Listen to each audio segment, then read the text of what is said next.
Ok, ton subconscient ne parle pas. Ça, tu le sais. Mais il laisse des traces partout. Dans tes autosabotages, dans tes répétitions, dans tes symptômes physiques. Ce ne sont pas des accidents, ni des défauts de caractère, ce sont des indices. Et apprendre à les lire, c'est apprendre à lire la carte de ce qui est encore vivant.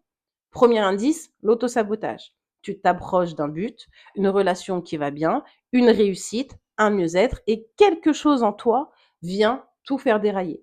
Tu provoques le conflit, tu lâches juste avant, tu oublies, tu tombes malade.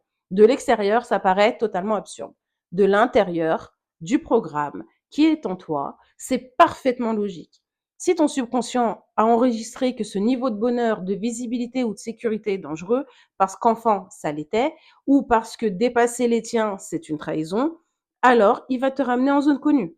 Le sabotage n'est pas ton ennemi, c'est un programme de protection qui se trompe d'époque. La question n'est pas pourquoi je me sabote, c'est de quoi mon système croit-il me protéger. Le deuxième indice, la répétition. Le même type de partenaire, mais avec un autre visage, par exemple. Le même scénario au travail. D'un poste à l'autre, tu reproduis encore les mêmes choses. La même rupture qui rejoue avec la même blessure. Quand quelque chose revient avec insistance dans ta vie, ce n'est pas de la malchance. C'est ton subconscient qui va remettre en scène une situation que tu n'as pas résolue en espérant que cette fois, tu vas gagner. C'est ce que les cliniciens nomment la compulsion de répétition. Le pattern qui se répète te montre en clair l'endroit exact de la blessure d'origine. Donc, suis le film de ce qui revient parce qu'il va pointer la racine du problème. Troisième indice, la somatisation. Ton corps qui exprime ce que la conscience ne dit pas. Et ici, je vais être prudente parce que c'est un terrain où on peut vite déraper. Ce qui est solide, c'est que le stress chronique et les émotions non traitées ont des effets réellement documentés sur le corps. Des tensions, troubles du sommeil, des troubles digestifs, des douleurs, un affaiblissement, etc.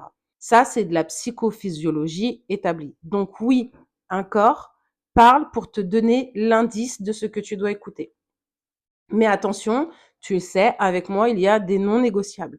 Un symptôme physique n'est jamais à interpréter avant d'avoir exploré médicalement. Donc, si tu n'as pas encore vu un médecin, va voir un médecin, fais tous les tests que tu as à faire et après, on revient. On n'attribue pas la douleur, une maladie, à une émotion à la place d'un médecin. Le corps te sert d'indice. Ça, on est d'accord.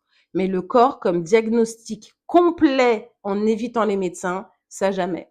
On y reviendra en détail dans une prochaine vidéo parce que c'est là que beaucoup de méthodes deviennent dangereuses et que nous, ici, on va tenir la ligne pour ta propre sécurité. Pour finir, sabotage, répétition ou somatisation, on a 3 langages de ton subconscient ici à travailler. Pour toi, commence déjà à repérer le tien.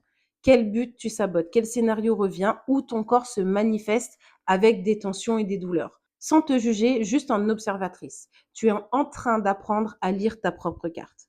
Et une carte que tu vas savoir lire, c'est une carte sur laquelle tu vas enfin pouvoir choisir ta route.